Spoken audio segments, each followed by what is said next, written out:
Good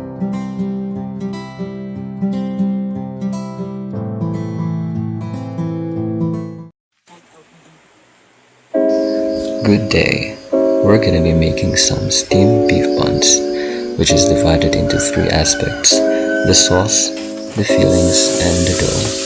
The first two are gonna be all about saute, the traditional mixture of ingredients. Thus, we're gonna be featuring the process of making the dough more. First is we've got to make the yeast curdle by adding it to a mixture of warm buttermilk and sugar. I usually cover it.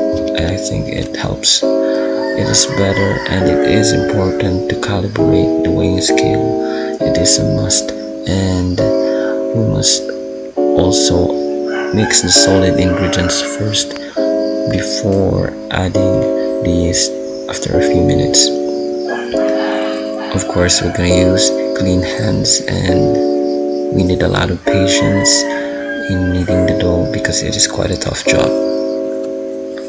Then after it has achieved some kind of consistency or solidity, then we'll add the oil.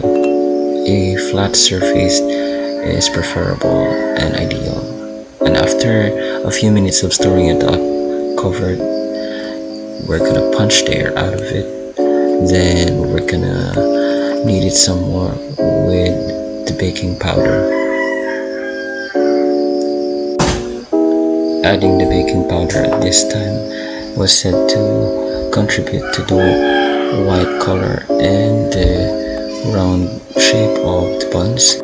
Then we'll divide and cut it into the expected or actual number of pieces that we are planning to sell.